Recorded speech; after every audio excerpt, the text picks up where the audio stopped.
Realistic coloring requires room. I'm always encouraging my students to work larger, to purchase bigger paper, to print their line art as large as possible, because we need room to get the right colors in the right spots. But then I started to question all of that advice. How small is too small?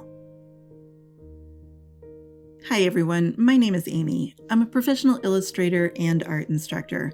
I've worked with art markers for over 30 years now. In this video, I'm doing things a little different. Actually, a lot different.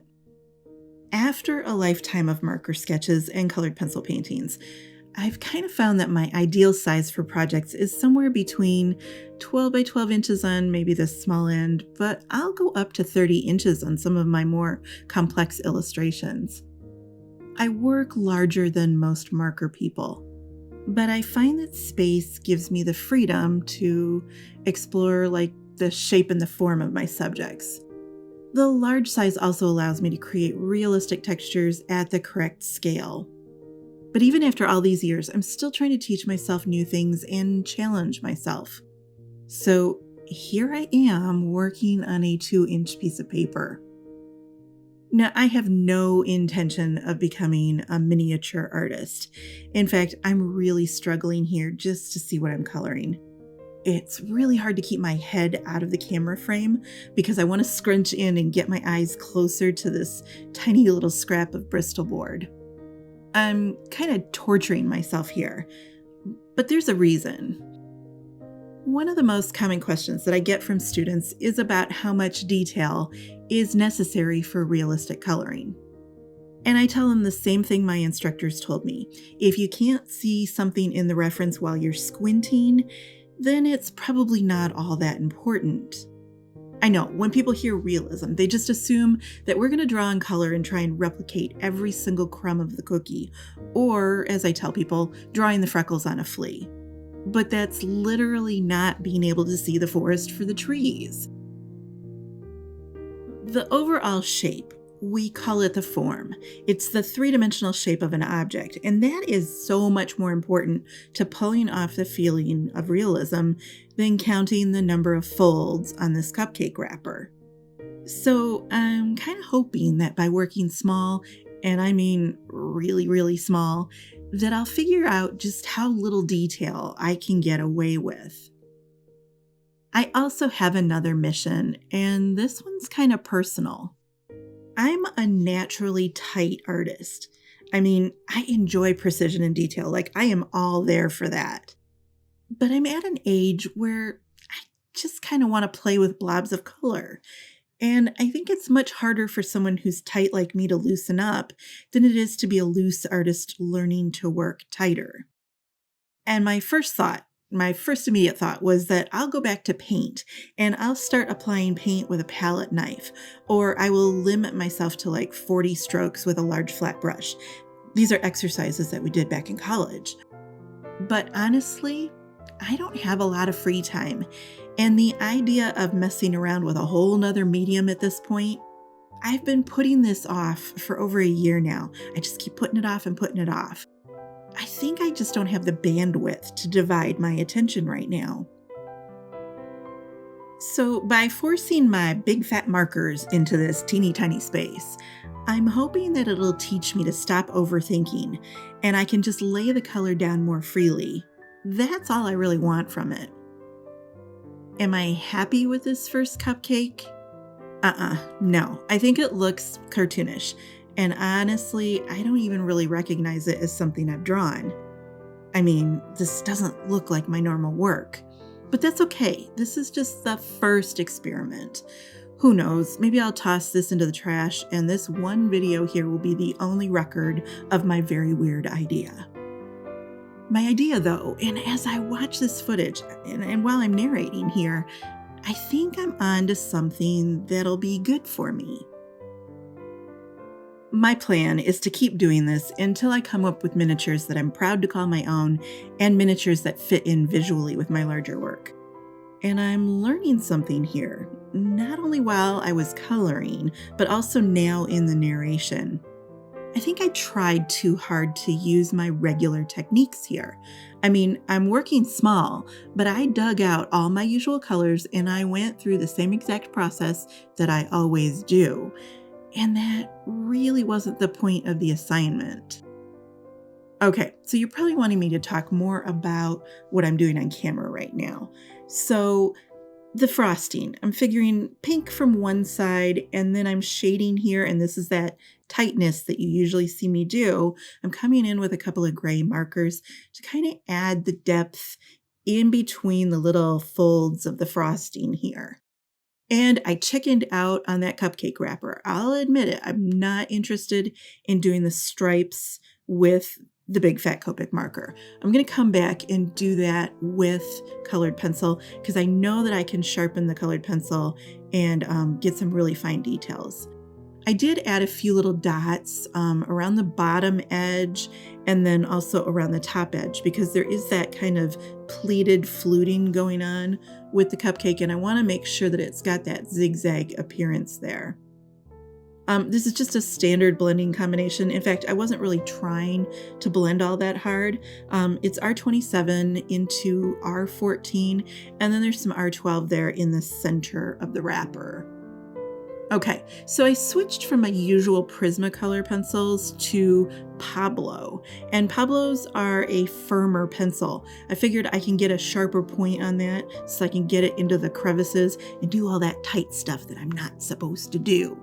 But here I am with kind of just a chocolatey color, adding a little darkness under there. And here, right there, this is wrong. I pulled out one of my usual tools, adding a bit of pointillism, and I added the seeds to the strawberry. And I think I don't like the seeds to the strawberry more than anything else in this whole image.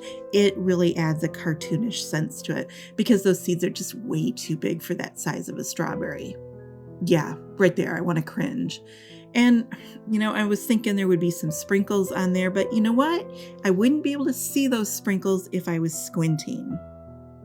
All right, so violet over red is just one of my standard pushing techniques, just trying to get that strawberry to feel a little bit rounded and then tucking it into the folds of the frosting right there, pushing it in there. And then here, my regular strawberry technique. I'm going around each one of those seeds, trying to push them in and make them feel like they're in a divot. But I just don't have the room for that. And like I said, the seeds are way too big. So yeah, this right here, I would love to be able to just erase that whole strawberry, but I'm not. I'm learning from it. And there, trying to add little highlights. Not really necessary there. I should have spent more time with the pushing colors than the pulling colors. I am kind of happy with how the cupcake wrapper turned out though. There's a little bit of the cupcake wrapper is coming out and towards us, so I was just adding a little bit of this purple to round off the edges and then give that kind of a bit of a cone dimension to it. And then here, just adding that, the pleating there. And then I'll switch to the red as I go through the center. I'm not even being all that precise. The photo reference that I'm using, I could sit there and count the pleats, but that's not the goal here. I just want the general effect. A little bit of a light red pencil. It looks kind of orange here on camera, but that's actually a very soft red. It's not pink though. And here's that Staedtler All pencil, just a little bit of highlight in the center there. Coming back to round off the cakey part that we're seeing there underneath the frosting. I didn't put any color along the outside edge there. And now here's where I'm just going to overwork this image to death. I mean, as I'm narrating this, I'm looking down at my little teeny tiny cupcake, and that's the first thing that comes to mind is I've just overworked it because I'm trying to do all the things that I normally would do on a 12-inch cupcake, but that's, this is not a 12-inch cupcake. Stop, Amy, don't do this. Yeah, I'm not listening to myself. Oh. The voice of experience is trying to tell you not to put this much gray on the frosting, Amy, and you're not listening. I mean, it's not the worst thing in the world. I had put so much gray on there that then I started to lose that pink feeling. So then I came back in with a carmine pencil and tried to add that pink feeling back to the left side of the frosting. I will say the Pablos were a good choice.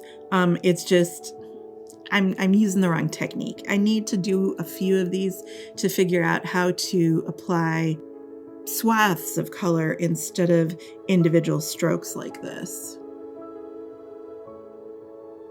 It's not the worst thing in the world.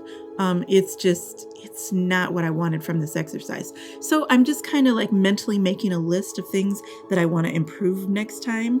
I don't know what I'll be doing for my next drawing, but I know that I don't want to do this much fine detail, and I'm probably not going to involve the little paint pens next time either.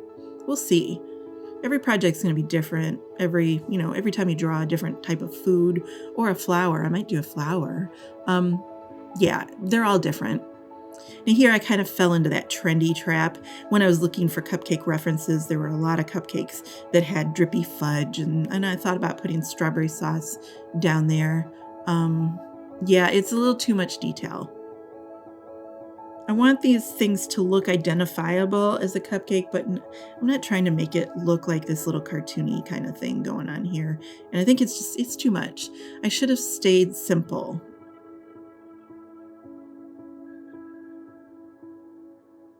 See, I've got those little rivulets and I'm dividing the rivulets and I'm thinking about how they go down over the edges of the frosting.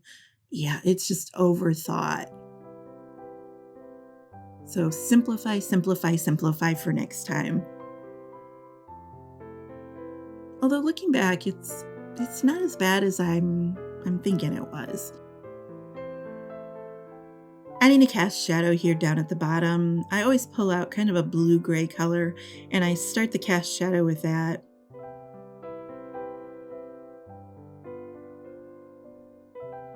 Just kicking out to the side there, and then I'll come back and kick out on the other side as well.